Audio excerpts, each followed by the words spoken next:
Olá, meu amigo e amiga, sejam bem-vindos ao nosso Portal do José, falando com vocês aqui diretamente de Brasília, onde eu vim participar de algumas reuniões, conversar com algumas pessoas, falar sobre o Brasil, falar sobre comunicação. E amanhã, ao 12h30, eu farei uma live com meus amigos André Gonçalves, Clayson e Ricardo Melo. Vamos conversar sobre todos os assuntos aí do nosso cotidiano em meio a tantas coisas importantes que estão acontecendo no Brasil.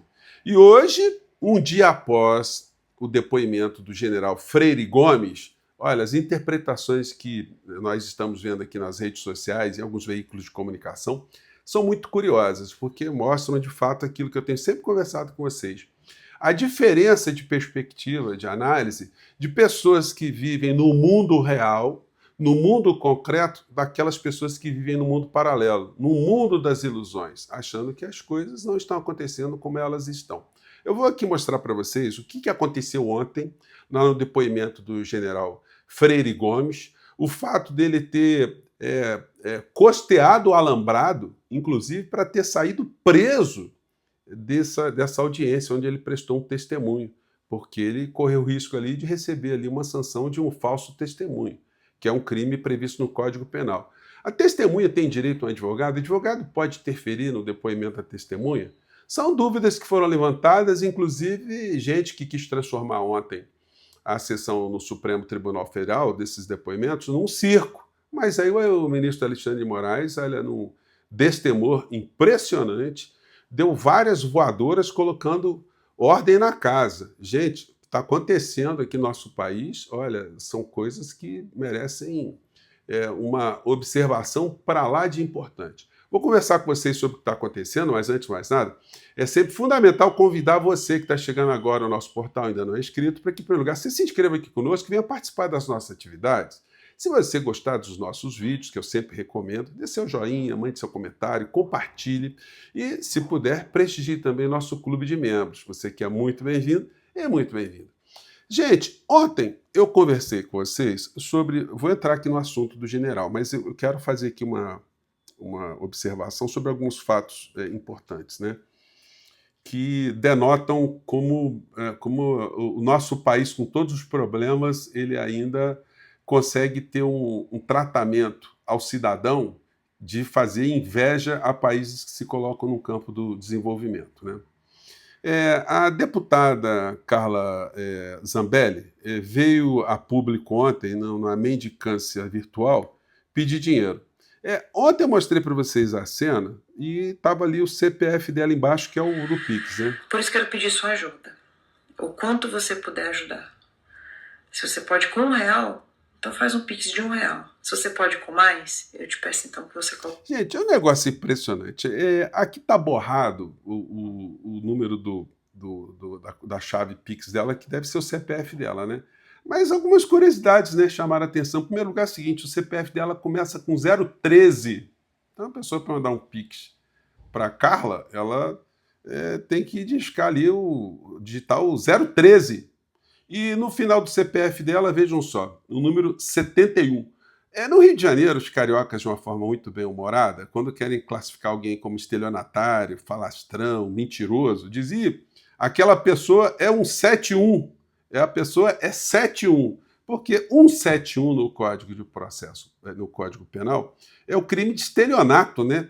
Então, gente, olha, são coisas assim cósmicas, né, que atingem essas criaturas do mundo do cão. E aí, mal acabei de falar desse pedido de Pix, do sanfoneiro macabro pedindo Pix para o Dudu Bananinha, chafurdando lá entre um rodeio e outro, com a sua esposa, desfilando com bolsa caríssima, né? Aliás, tem um outro parênteses meio dessa história, né? A esposa do Dudu Bananinha, ela demonstra assim, um deslumbramento muito grande, tá, nessa coisa do poder, né? Enfim, desse submundo. E foi flagrada com uma bolsa de uma marca famosíssima. E aí fica a seguinte situação. A bolsa, sendo original, ela custaria R$43.000. Então a senhora está podendo gastar a bolsa, né? Gastar dinheiro comprando bolsa. E aí está pedindo Pix, o maridão pedindo Pix. E se a bolsa é falsa, estranho também, né? A pessoa ir lá para os Estados Unidos comprar bolsa falsa, né? Para ficar exibindo bolsa falsa, né? Falsificada, enfim. Mas aí o Dudu Bananinha veio pedir mais Pix, mas não para ele. por uma causa humanitária. E a causa legítima, né? Vamos entender assim. E eu quero compartilhar aqui com vocês para fazer alguns comentários muito importantes em cima. Vamos lá, o Dudu Bananinha pedindo grana. Vamos lá. Tipo de vídeo por uma série de fatores. Mas eu acho que aqui é um caso muito especial e eu queria te convidar a conhecer o programa Ajude a TT. A TT é a filha do Alan dos Santos, todos vocês conhecem a história dele, né? Teve que sair do Brasil devido à perseguição. Fechou a sua empresa, que era uma empresa milionária. E hoje... então Alan dos Santos tinha uma empresa milionária. Então vejam só, a extrema-direita dá dinheiro, né, gente? Então a criatura, para tentar destruir a nossa democracia, praticar todos os crimes que ele cometeu, ele estava ganhando muita grana, né? Então teve que sair do Brasil, porque senão ele estaria no Chilindró agora. Um dia vive nos Estados Unidos, porém, graças a Deus, depois de 3 anos longe da sua família, conseguiu reencontrar os seus filhos e a sua esposa.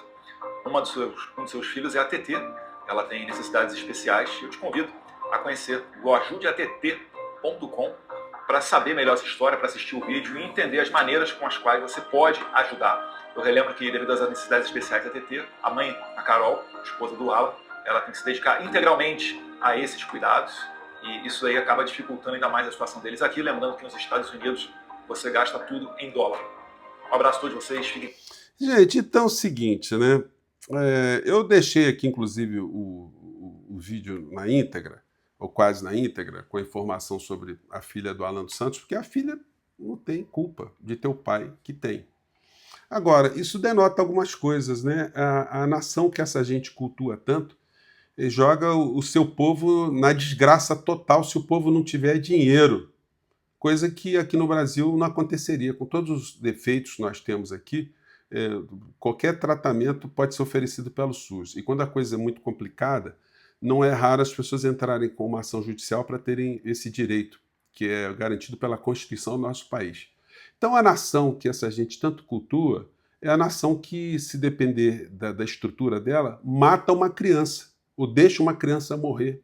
Agora, eles estão querendo juntar dinheiro em dólar para cuidar da criança fora do nosso país, onde eles teriam direito se cá estivessem. Né? Então, é uma contradição, né, muito grande. A nação que eles tanto cultuam, na verdade, quando o cidadão mais precisa, ela é imprestável para o cidadão. Eles gastam muito mais dinheiro com guerras, com armamentos, do que com a saúde do seu próprio povo.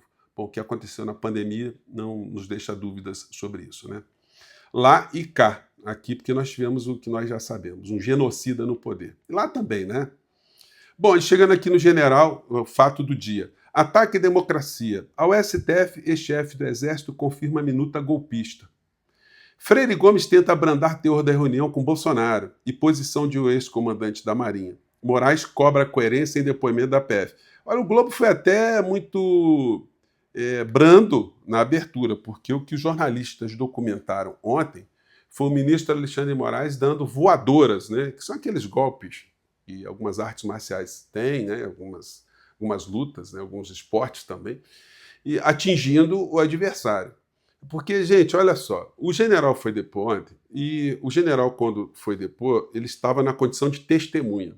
A testemunha, contrariamente ao que acontece com o réu, não pode mentir, porque senão pode sair presa da sessão onde estiver prestando o depoimento.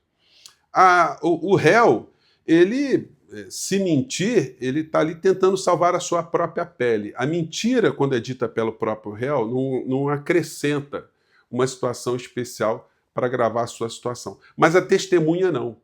E aconteceram alguns episódios ontem que são dignos aqui de nota. Em primeiro lugar, o ministro, na abertura de todos os depoimentos, ele advertiu a testemunha que a testemunha tinha a obrigação de falar a verdade, porque se mentisse ou calasse a verdade, ela estaria cometendo o crime de falso testemunho, que poderia ensejar, inclusive, uma prisão em flagrante.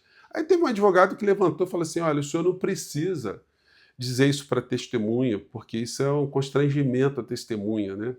Bom, o ministro já deu a primeira voadora no advogado de má fé, ou ignorante. Disse para o advogado, olha, o senhor, se tivesse lido o Código Penal e o Código de Processo Penal, no artigo 456, o senhor saberia que o magistrado tem obrigação de advertir a testemunha. Então, chamou o advogado ali de cretino, de imbecil, mais ou menos, isso só quis tumultuar. Lá pelas tantas, o ministro falou, eu não vou permitir que se faça circo aqui na corte, porque o advogado, gente, ele não pode interferir no depoimento da testemunha e ele não pode nem orientar a testemunha. Porque, e, tecnicamente, a testemunha não precisa nem de advogado, porque ela está ali para dizer a verdade. Se ela não disser a verdade, ou se ela calar nitidamente sobre um fato que se sabe que ela viu, ela estará cometendo crimes também. O advogado está sempre com a testemunha nesses casos para garantir que ela não sofra nenhuma violência, não sofra nenhuma pressão, não sofra nenhum constrangimento, ela não seja obrigada a fazer alguma coisa que ela não quer. Só para isso que o advogado está ali. Se acontecer alguma situação hipotética dessa, o advogado tem que interferir na hora. Mas não acontecendo, o advogado tem que ficar só assistindo para preservar que tudo esteja acontecendo dentro da legalidade. Então, isso foi dito. E aí, no depoimento do general Freire Gomes, o que aconteceu foi que ele quis dourar a pílula. Ele quis, olha, as coisas que aconteceram não foram tanto assim, o golpe era um golpezinho, a minuta era um papelzinho e tal. E aí o ministro Alexandre de Moraes pegou o depoimento na Polícia Federal e falou assim, general, olha, das duas uma, o senhor mentiu lá na Polícia Federal ou o senhor está mentindo aqui? Porque a mentira é crime nesse caso. O senhor tem a formação que o senhor tem que lidar com situações de tensões. O que está acontecendo aí? Do tipo, alguém está te pressionando, general? O senhor está com medo de alguma coisa?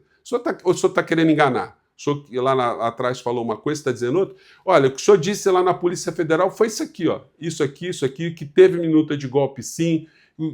Inclusive, foi apresentado para o senhor na Polícia Federal a tal minuta de golpe que foi apreendida na casa do Anderson Torres, e o senhor disse que era aquela mesmo. Então, o que está acontecendo aí? Aí o general gaguejou, titubeou para todos os lados, e aí, como dizia a mamãe, né? Quem tem medo. E aí ele percebeu que a situação para ele poderia ficar muito complicada e falou, não, de fato, o que eu disse lá é confirmado, é isso mesmo, tal. Porque não tem, gente, nas circunstâncias que nós estávamos vendo, pessoas na frente dos quartéis, o Brasil numa ebulição, uma tensão provocada por essa extrema-direita, um general ser chamado, convocado para uma reunião lá no Palácio do Planalto, para discutir amenidades, para jogar botão, para jogar dama. Não, a coisa ali foi séria. Estava sendo colocada ali na mesa uma hipótese de uma ruptura institucional. Então, o ministro ficou muito invocado. E aí, gente, tem uma coisa muito interessante, que quando eu comecei a fazer faculdade, né, lá atrás, a gente estudava muitas coisas, né, e fazia parte do movimento estudantil. Um dos cuidados que a gente tinha sempre era de não se fazer o culto à personalidade. Nenhuma pessoa ali, no nosso microcosmos, né, a gente não poderia ressaltar, olha, o presidente do centro acadêmico, uma liderança, porque o que era mais importante era sempre a causa, né? Que nós defendíamos, as nossas ideias, os nossos propósitos, as nossas lutas. E hoje, quando a gente vê o ministro Alexandre de Moraes, a gente sempre procura não fazer o culto à personalidade. Olha, não é uma pessoa, não é a pessoa. Mas o ministro Alexandre de Moraes ele é digno das nossas homenagens mesmo, porque é um destemor muito grande a forma como ele trata dessas questões todas, diante das pressões todas que ele tem sofrido, das ameaças. Vejam só, né, o que acontece. E ele se mantém na posição muito firme. Talvez isso seja também o DNA dele ter sido promotor de justiça, de ter lidado muitas vezes com testemunhas que tentaram falsear a verdade, tentaram proteger algum criminoso ou agiram ali diante de alguma pressão, algum tipo de medo, né? Em função disso, a Procuradoria-Geral da República pediu para que o Braga Neto permaneça preso, porque as pressões que devem estar acontecendo são muito grandes. PGR se posiciona contra pedido de liberdade de Braga Neto, preso há 5 meses no Rio. No entanto, a extrema-direita fica com essa aqui, ó, urgente. Freire Gomes desmonta a acusação e Moraes faz ameaça. Deu ruim. Deu ruim para quem, senhor Gustavo Gaia? Então, gente, são criaturas muito idiotizadas, né? Não dá, né, gente? Agora, para essas criaturas idiotizadas, só resta mesmo a clínica psiquiátrica ou a cadeia. é o que acontecerá. Gente, eu fico por aqui, mais tarde a gente volta, tem muita coisa acontecendo aqui em Brasília, tá legal? Um grande abraço, tchau.